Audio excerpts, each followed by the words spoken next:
Shalom kekasih Kristus, hari ini kita masih diberi kesempatan dan waktu. Mari kita gunakan dengan sebaik mungkin untuk mendengarkan renungan melekat dalam Tuhan.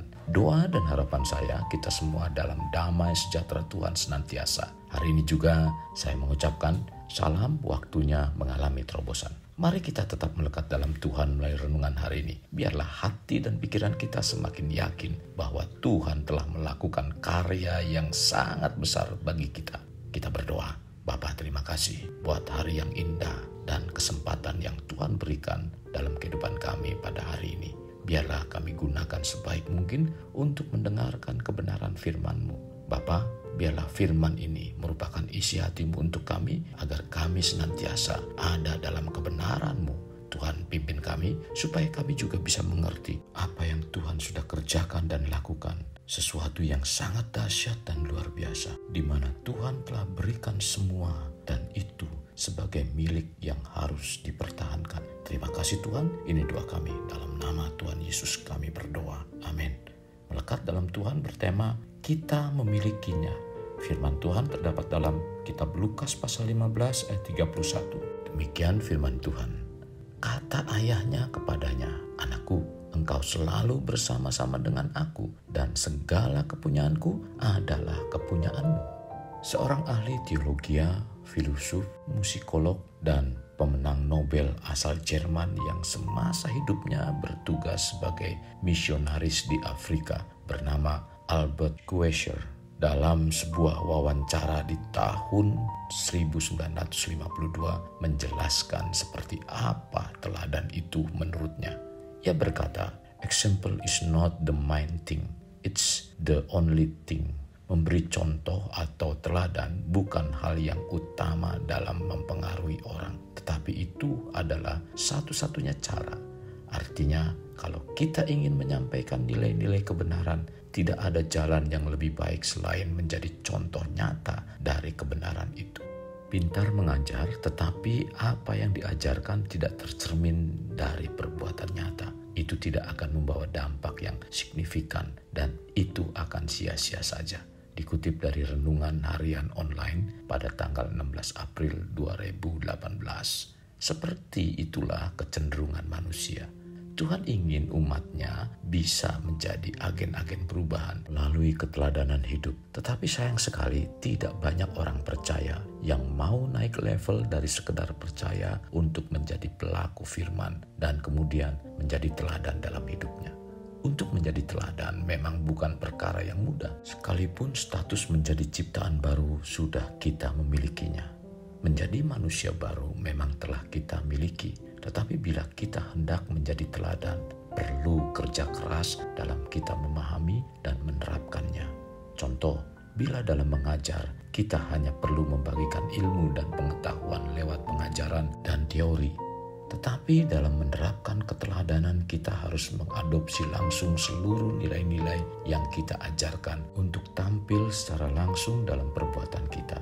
Ada orang-orang yang mampu menunjukkan nilai-nilai kebenaran dalam hidupnya sehingga mampu memberi pengajaran tersendiri meski tanpa mengucapkan kata-kata sekalipun. Sebaliknya, ada orang yang terus berbicara tetapi hasilnya tidak maksimal karena tidak disertai dengan contoh nyata dari cara atau sikap hidupnya.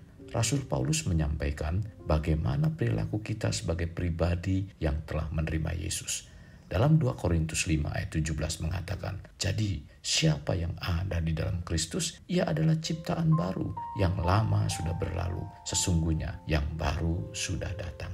Kata "jadi" merujuk kepada ayat 14 sampai dengan 16, di mana Paulus memberitahu bahwa semua orang percaya telah mati bersama Kristus dan tidak lagi hidup untuk diri sendiri. Kehidupan kita sudah tidak lagi bersifat duniawi. Hidup kita sekarang bersifat rohani. Kematian kita adalah kematian kodrat dosa kita yang telah disalibkan bersama Kristus. Ia telah dikuburkan bersamanya. Dan sama seperti ia telah dibangkitkan oleh Allah Bapa, kita juga dibangkitkan untuk hidup dalam hidup yang baru. Tercatat dalam Roma 6 ayat 4. Pribadi yang baru yang telah dibangkitkan itulah yang Paulus maksudkan. Jadi ketika ada dalam Kristus, kita memilikinya. apa yang kita miliki, yaitu sebagai ciptaan baru.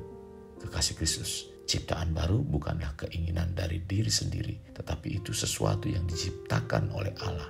Dalam Yohanes 1 ayat 13 memberitahukan bahwa kelahiran baru ini telah terjadi menurut kehendak Allah. Kita tidak diwariskan kodrat yang baru dan kita juga tidak menciptakan diri kita yang baru. Dan Allah tidak sekedar membersihkan kodrat kita yang lama. Ia menciptakan sesuatu yang sepenuhnya baru dan unik. Ciptaan baru ini benar-benar baru, dihadirkan dari nol, sama seperti segenap alam semesta telah diciptakan oleh Allah secara ex nihilo, dari kekosongan. Hanya Sang Pencipta dapat melakukan hal itu. Sesungguhnya modal awal untuk menjadi teladan dalam sifat, sikap, perbuatan, perilaku, dan gaya hidup sudah kita memilikinya. Tetapi anehnya ada banyak orang yang mengidolakan orang-orang lain untuk menjadi teladan. Untuk menjadi seseorang yang bisa dijadikan panutan atau teladan adalah orang yang terus menanamkan nilai-nilai kebenaran, budi pekerti, dan berbagai kebaikan lainnya yang bukan hanya sebatas ajaran lewat kata-kata saja, tetapi tercermin langsung dalam keseharian hidup mereka.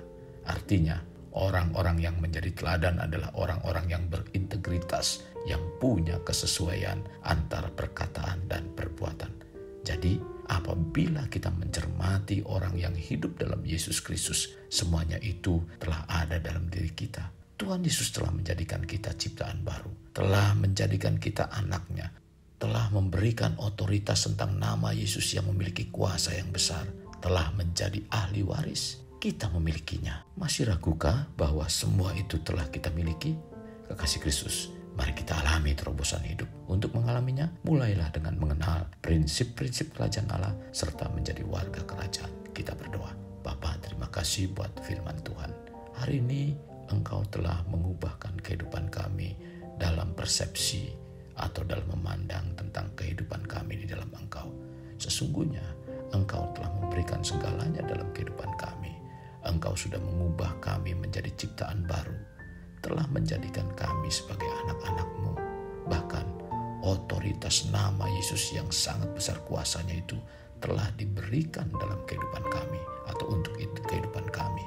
Tuhan, pimpin kami Tuhan, supaya kami mengerti bahwa semua itu telah kami miliki. Dan biarlah dalam menghadapi apapun yang terjadi, jangan membuat kami ragu. Jangan biarkan kami ragu bahwa kami adalah milik-Mu, bahwa kami punya otoritas.